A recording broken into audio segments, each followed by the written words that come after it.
We're here this afternoon to talk about teens. We're with Phoebe Hutchison, a lovely woman here, and we've got a very serious topic to talk about.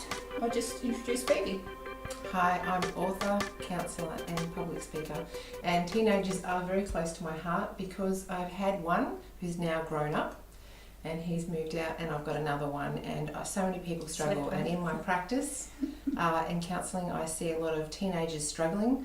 And I also, of course, see a lot of parents struggling with teenagers. Yes, I'll have a 15-year-old. So you know exactly what it's all about. Yes. And I did say on a radio interview the other day that they're aliens. They aren't really aliens, but there is a technique that we need to use for teenagers because we can't treat them like children, and we certainly can't treat them like adults all the time. So there's a strategy we need to use. So they're in the in-between stage. Yeah, and that's the hard part. And I feel huge empathy for teens because it's a different world, the world of the teen. The teenagers have so much pressures on them, and they've got hormonal changes. They want to fit in with their peers. They've got expectations from relatives and parents. It's a really hard world. Because I do deal with a lot of parents at the moment that have 15-year-old children, because we all grow up together in mother's group and watch our children develop, and there's a few parents out there struggling with our kids in our groups are having problems with depression and anxiety, and they don't want to go to school, they don't want to get out of bed, and they don't want to live their lives, and it's just very scary, and I wanted sort of Phoebe to talk about all the different sort of things to help our kids. So I had a look through the list of questions here that are really relevant, and one of them is the good self-esteem and the poor self-esteem parent actions. Which ones are you doing? So I'd like Phoebe to sort of go into that a bit more. Fantastic, I sure can. From the book Raising Happy Children, there was the two self-esteem circles. The good self-esteem parent, as you said, the negative self-esteem parent. This is pretty much what I call the foundation. Like, I think every parent should have those circles or those lists of how to be a good self-esteem parent and a poor self-esteem parent on their wall, because that is so important. So basically, how can we do this? The good self-esteem parent is the parent who is praising, who's noticing what they're doing well, who's really giving them the attention for that. Then the attention, giving them, or at least aiming for at least 30 minutes a day, quality attention. It's not just everyday listening. With teenagers, when they want to talk, when they want to open up, it's like a flower, let's be frank, because this is a one-way relationship. It's not like it's a two-way relationship. So when they're ready to talk, we parents need to become the biggest pair of ears we can be. And I mean, over the years, I've been those pair of ears, and I've heard things and I've gone, oh my gosh, my teenager's struggling, so we need to be there right then and there in that moment. Autonomy is so important with children, and of course with teens, and of course with couples, which is another thing I do and that I certainly work with. But with teens, they need to know that whatever it is that they want to do, we totally support them, because that gives them that start. It's all building that self-esteem. Did you know why self-esteem is so important for teens? I don't know. It's actually the foundation. When a child has great self-esteem, they are ready to launch great relationships, great motivation, great concentration. They believe in themselves so much more. It's the poor self-esteem child that's likely to not just dabble with drugs, because any one of those, good or poor, could dabble, but so they're likely to stay in the world of drugs because they haven't got that resilience that a good self-esteem child has. So I wanted you to explain more about boundaries and consequences when it comes to teens. Because that is part and parcel of parenting. You can't be this amazing, listening, attentive, praising, creating autonomy all the time. Well, you should ultimately do that. But you need to have as well the discipline and the boundaries. So the discipline and the consequences.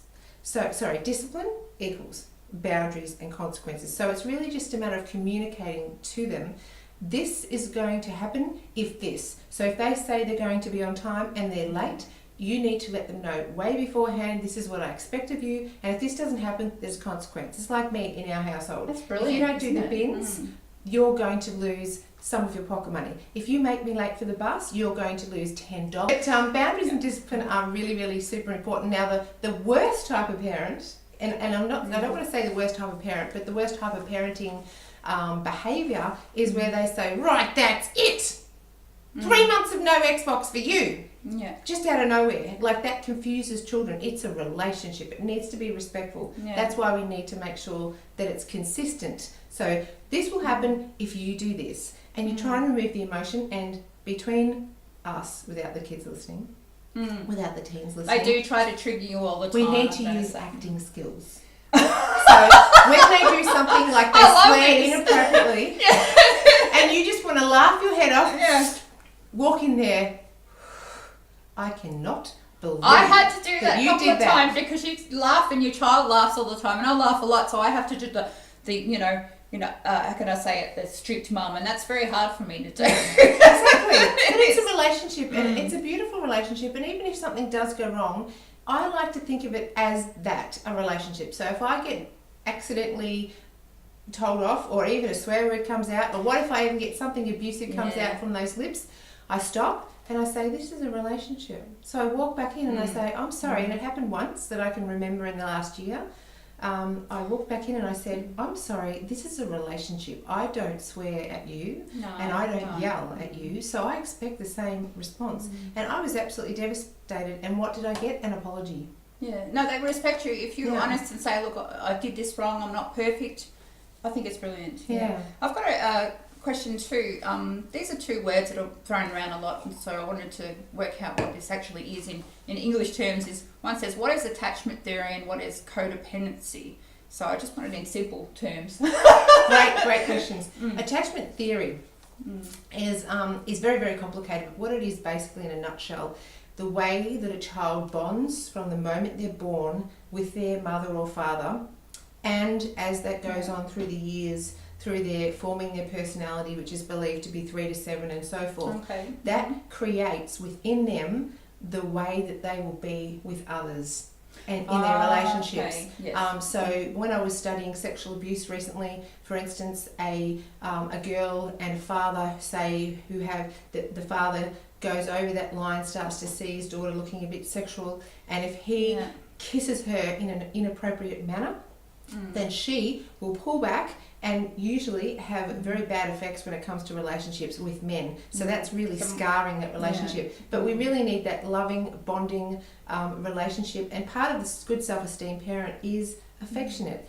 as well as praise. It's hugs. It's really letting that person know how special they are. I understand. It's the non-verbal things that you do with your child that means so much. You know, hugging, cuddling, things like that. Eye contact is very good. That's right, smiling, loving, and attention. It's not just all verbal. So those sort of things are very important. Yeah. And so attachment theory is really the bonding that a child goes through at the start of life, and how that deeply impacts their ability to form relationships and trust other human beings. So it's the people that I see on the couch sometimes that have disconnection in couple therapy are the people that haven't had that loving relationship. Now, to go to codependency, that's a fascinating one. Codependency is clearly when you have an over-worrying relationship. So with someone else, like you tend to worry more about someone else than you. So it actually starts in childhood. Let's say, for instance, you've got an alcoholic parent or a parent who's sick. And here's this little child, and all you want to do is make mummy or daddy happy. So you run in, and mummy and daddy are fighting, or mum's sick, and you're like, I'm going to be happy, and then all of a sudden you go, how can I make mummy happy? Mummy's feeling sad, mummy's feeling upset, mummy's feeling angry. So what do? You turn yourself inside out just worrying about them. And when you have a relationship years later, what do you think you do? You over worry about your spouse. Yes. So you become, they don't feel very happy, they're angry, and you cut off from your feelings.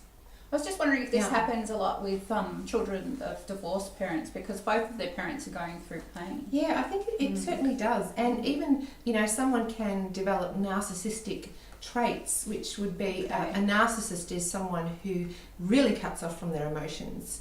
And there's an avalanche of issues that happen after that, because not only do they overcare about what's going on, they start to change to make mummy and daddy happy. So they will walk around all the time. Conform to their standards. They'll try to go, I'll be good, because I don't show pain, I don't show emotion, because I want mummy and daddy to be happy. And then when they get married, they're not showing pain, they're just like always trying to make people happy, and they snap, become violent. That's very sad. Yeah, it is really sad. So I teach narcissists to totally start going through the plethora of emotions and start to feel them all. I feel upset, I feel frustrated. We've got a few other topics here. We want to look for the warning signs in our kids because, we watch our kids, we listen to our children, we just want to make sure that, as they turn into teenagers, that they're not doing the wrong thing. That's exactly right. So we've right. got a few here. We've got warning signs of like alcohol, eating disorders, self-harm, depression, anxiety. And if Phoebe could sort of discuss that in real terms so we can see those signs and go from there. Yeah. Well, you probably noticed I took a big breath there because it's really hard as a parent when you're so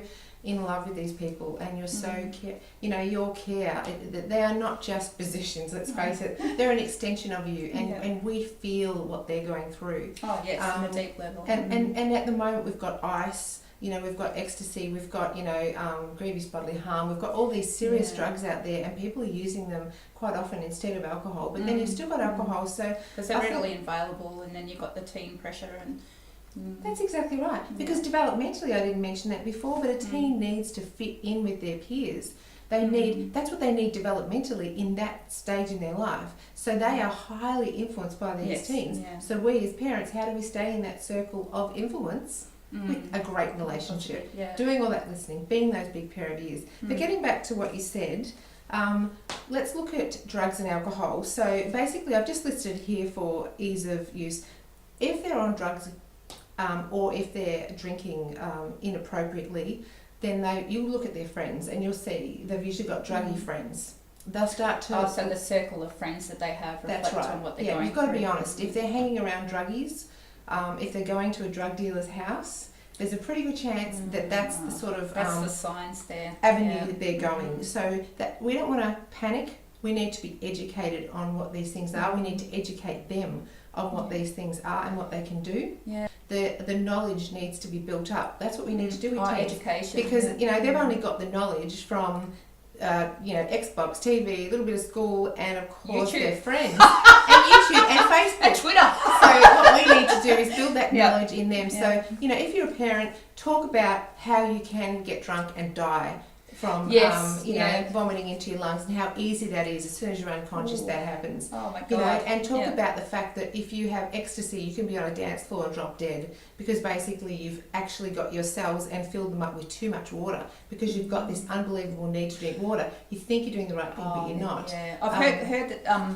when you're a teenager, you feel invincible, and that's what parents are having issues with. Right. They've got the I'm Superman, I can do everything. And that happens so much, and it's like, oh my God, you've got like 10 million Supermans running around. Yeah. You got to work out how to make sure that they're safe for like 3 or 4 years. It's true. And you got to laugh about this one. They don't develop their ability to comprehend danger, men this is, until they're 24. Now, so I had a 25-year-old come in, and I told him this fact, and he just looked at me and said, I've broken just about every bone everywhere. I've been jumping off roofs. I've been doing everything. Oh my gosh. This is why. So it's quite scary. So anyhow, getting back to the drug and alcohol, educate. Get onto Google, find the lists of the fact sheets on these things, and start talking to your children in a very friendly way with the fact sheets about what these things can do to you. If you educate them, and then that's empowering them, that's giving them the knowledge, but you also need to as well stay in their circle of influence, be their friend, etc. I think always listen to them and talk to them, have that communication. Be those big pair of ears. Eating disorders, of course, if someone has an eating disorder, they will start usually watching calories, watching what they're eating, having tantrums over eating, excessive exercising, crazy thoughts about how they look. They will start to totally obsess with really skinny mentors. So you've really got to watch that. Moss, yeah, and that normally comes from control. Like a lot of people think that's from self-esteem, but it normally comes from control. So if they've had a traumatic childhood where there's been a lack of control, they're more likely to get. So they've had a controlling parent and how they act. Is anorexia. So they need professional help. Certainly, like drug and alcohol. If they get involved in drugs and alcohol, I would recommend professional help. I've got another question when you go through it, is grief. Like I'm thinking, how could a child have grief at only the teenage years? So I've got here, you've got low self-esteem, trauma, and anorexia. But how does a child have grief? I really needed to ask about this point. Oh, that's a really good point.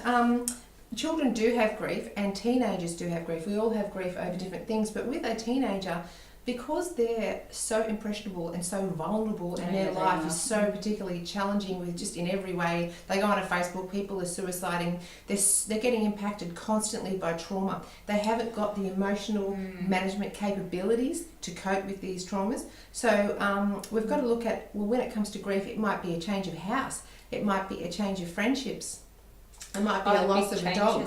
You know, certainly grandparents, even a boyfriend or girlfriend. Like, I constantly see teenagers coming into my office that have just broken up with a girlfriend or a boyfriend, and that's huge for them. That completely rocks them. So when someone has grief, they're going to be isolated, they're going to have anger, they're going to have numbness, they're going to be detached, they're going to have denial, and depression, which is the change in the neurotransmitters, is going to happen as part of grief.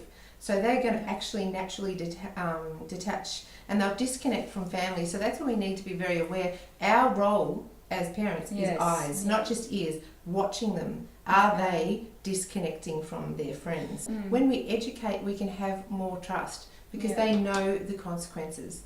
So getting down to other things, self-harm is another thing that's absolutely rampant at the moment. Yeah, it is. I've seen a lot of teens, mostly girls, teens with self-harm. Now, self-harm is something I've been working with for a few years, and I have noticed that self-harm is complete and utter not coping with the emotions. So whether they feel totally oppressed, whether they feel completely overwhelmed. So once they work with a counsellor or a psychologist, what I do is I work with emotional management. I give them tools, I normalise what's going on, we look at everything that's going on, and I say, well, this is a lot. And then I give them strategies. So it's really learning how to cope. And the thing is with self-harm is a chemical reaction that happens when they cut, that it keeps getting reinforced time after time. So it's very much like endorphins. Well, endorphins do happen. So there's that chemical reaction when the body's hurt, and that's why they keep coming back to it. It's really quite scary. Usually it doesn't lead to suicidal behaviour. So getting back, do you want me to talk about depression? Oh yes, depression's a big one. So with depression, in my second book, Are You Listening? Life is Talking to You. Of course, my first one's Honeymooners Forever, 12-Step Marriage Survival Guide. But in my second book, I talk about depression, and I talk about the crisis wheel. Now, there's eight we can edit that into it so you can see it. Oh, that sounds great. Wheel. So we'll slide that in. So here's the wheel, wherever it is on our heads. So you just have to say to your child, it's a really good, quick and easy way to find out where they're going when it comes to possible depression or anxiety. Just ask them, how are your thought patterns? Are they mostly positive, negative, or both? How's your self-esteem? Is it positive, negative, or both? And think about them. You could do this for yourself on their behalf if you don't want to ask them. Think to yourself, have they been through any traumas, physical traumas, car accidents, or emotional traumas or grief? How are their emotions? Are they mostly positive, negative, or both? Are they exercising 3 times a week? Because that's amazing for endorphins. That helps with the endorphins in the brain. Right. And it reduces cortisol, the stress hormone, and of course it helps balance the dopamine and the serotonin. And they need to eat healthy. Are they eating 3 meals a day? Do they have good support networks? Have they got passions that they're doing? And of course, are they happy with what they do every day? So it's a great way to quickly look at your child and know where they're struggling and where they're not. If they've got any more than, say, 3 or 4 crosses there, 3 or 4 sections that they're struggling with, take them straight to a counsellor or a psychologist. See the signs and start, working on them early. That's exactly right. Yeah, so I'm very impressed. Should we go over anxiety? Yeah, well, yes, anxiety is sort of married with depression, isn't with it? teens. Yeah. So basically, anxiety is like depression, but with depression you've got fatigue, having trouble sleeping, disruption in appetite, weight gain or loss, feeling hopeless, feeling helpless, really hands very tied. debilitating. That's right. But with anxiety, it's more panic attacks, disruption of breathing, sweaty hands, fear like you wouldn't believe, enormous out of control fear over things that aren't often real. And these things cause people with anxiety to avoid people, places and experiences. Yes, like school, if they're being bullied is an example. That's right. And underneath the anxiety, it is almost always trauma. So while anxiety can happen from a whole lot of other areas, trauma that's in the subconscious, and that's why I do the brain spotting therapy, which is amazing. Antoinette's had brain spotting. I've given her brain spotting. Fantastic. And many of my clients have really healed a lot from brain spotting. So it's mental blocks, phobias. Sometimes people can't be assertive in a relationship. And sometimes it's working specifically with grief. And once you work with that, with the brain spotting, and you can look it up, brain spotting on YouTube, David Grand, to see all about it, David Grand. Once you work closely with that brief and that person feels those emotions, that becomes a memory instead of a block, and it's just amazing. Really good. Yes.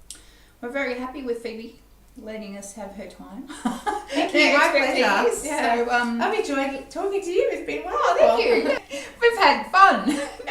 We have. And what are we talking about next time? Oh, brain spotting. It's my favourite topic. Yes, And let's do it. Yes, because I've done so many ways of healing in the past and issues that I've had in the past. And I've come forward so much with brain spotting. It's a bizarre technique, but it gets everything out, and then you can heal again. And so, yeah, we can talk about that next time. I think we could do brain spotting. Yeah, We could probably do relationship therapy one session. Yes. I think we could do anxiety. Even though I'm not in a relationship. Yeah. Oh, we could talk about how to be honeymooners forever. We could do anxiety, and we could do depression. Yes. Just as a start. Yes. Yeah. Thank you so much for your time Yeah, today. thank you for joining us. Should we mention the website? What's the website? www. areyoulistening.com.au. So that's www.areyoulistening.com.au. Did I do it Beautiful. right? That's lovely. Okay, thank you. Have a great day. Bye. Bye. So it started. Good afternoon. We're here with Phoebe Hutchison. I'm not here. Well, it's a wonderful sunny day in Bairnsdale, and we're here with Phoebe Hutchison.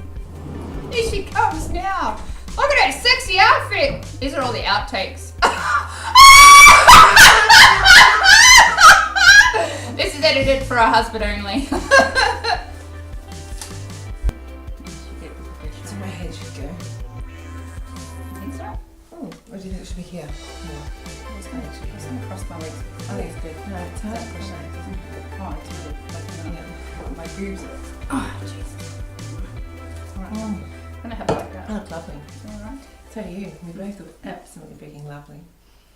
Okay, Where's my paper? the next thing we're going to just check they're staring at the cam. Staring at Okay. the cam, Phoebes.